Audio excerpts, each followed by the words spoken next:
MC road വികസനവുമായി ബന്ധപ്പെട്ട് കുറവലങ്ങാട് മേഖലയിൽ കൂടുതൽ കെട്ടിടങ്ങൾ പൊളിച്ചുമാറ്റി തുടങ്ങി. കുറവലങ്ങാട് സെൻട്രൽ ജംഗ്ഷൻ അടക്കം കെട്ടിടങ്ങൾ പൂർണ്ണമായി പൊളിച്ചുമാറ്റപ്പെടുന്നതോടെ നാടിന്റെ മുഖച്ഛായ തന്നെ പൂർണ്ണമായി മാറുന്ന സാഹചര്യമാണ് ഇപ്പോഴുള്ളത്. മുൻകാലങ്ങളിൽ ഏരിയ വികസനവുമായി ബന്ധപ്പെട്ട് കെട്ടിടങ്ങൾ പൂർണ്ണമായതിനു ശേഷം പതിറ്റാണ്ടുകളായി കുറവലങ്ങാട് നിലനിന്നിരുന്ന മുഖച്ഛായയ്ക്കാണ് മാറ്റം വരുന്നത്. കുറവലങ്ങാട് സെൻട്രൽ ജംഗ്ഷനിൽ സ്വകാര്യ വ്യക്തികളുടെ നേതൃത്വത്തിലുള്ള കെട്ടിടങ്ങളാണ് പ്രധാനമായും പൊളിച്ചുമാറ്റപ്പെടുന്നത്. കെട്ടിടങ്ങൾ പൊളിച്ചു മാറ്റുവാൻ ദിവസങ്ങൾ മാത്രം അവശേഷിക്കെ പ്രധാനമായുള്ള കെട്ടിടങ്ങളിൽ നിന്ന് വ്യാപാരങ്ങളും അവസാനിപ്പിച്ചു കഴിഞ്ഞു. എന്നാൽ പല കെട്ടിടങ്ങളും മുഖം മിനുക്കി രക്ഷ നേടാനുള്ള ശ്രമങ്ങളും ആരംഭിച്ചിട്ടുണ്ട്. കെട്ടിടങ്ങളുടെ ഷെയ്ഡുകളും പാരപ്പറ്റുകളും അറുത്തുമാറ്റി ബാക്കി കെട്ടിടം സംരക്ഷിക്കാനാണ് നീക്കം നടക്കുന്നത്. പഞ്ചായത്ത് ഉടമസ്ഥലുള്ള കെട്ടിടത്തിലടക്കം നേരിയ നീക്കുപോക്കുകൾ വേണ്ടിവരുമെന്നാണ് സൂചനകൾ ഉണ്ടായിട്ടുള്ളത്. പഴയ കെട്ടിടങ്ങൾ പലയിടങ്ങളിലും പൂർണ്ണമായും പൊളിച്ചു മാറ്റാനാണ് തീരുമാനം എടുത്തിട്ടുള്ളത്.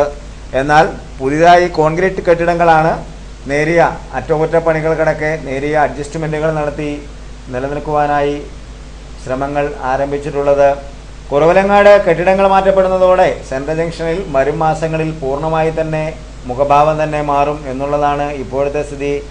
കുറവലങ്ങാട് മാത്രമല്ല കുരിനാടും മോനിപ്പള്ളിയിലുമെല്ലാം ഇത്തരത്തിലുള്ള വികസന വീഥികൾ തുറക്കുമ്പോൾ നാട് ഒന്നാകെ തന്നെ പൂർണ്ണമായും പുതിയ ഒരു വികസന മേഖലയിലേക്ക് ഉയർത്തപ്പെടും എന്നുള്ളതാണ് ഇപ്പോഴത്തെ സാഹചര്യം. വർഷങ്ങളായുള്ള കാത്തിരിപ്പിന് വിരാമം വിട്ടുകൊണ്ടാണ് MC റോഡ് വികസനം യാഥാർത്ഥ്യത്തിലേക്ക് അടുക്കുന്നത് എന്നത് നാടാകെ സന്തോഷത്തിലാണ്.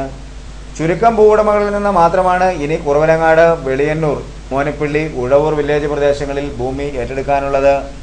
ഈ ഭൂമി കൂടി ഏറ്റെടുക്കുകയും ടെൻഡർ നടപടികൾ പൂർത്തിയാകുകയും ചെയ്താൽ ഉടൻ തന്നെ വികസനം നടപ്പിലാകും.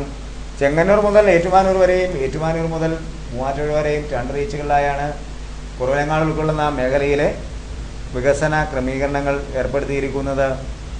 എന്താണെങ്കിലും ദിവസങ്ങൾക്കുള്ളിൽ തന്നെ MC റോഡ് വികസനവുമായി ബന്ധപ്പെട്ട് ഏറ്റെടുക്കുന്ന സ്ഥലം പൂർണ്ണമായും ഒഴിവാക്കേണ്ടതുണ്ട് എന്നുള്ളതാണ് യാഥാർത്ഥ്യം.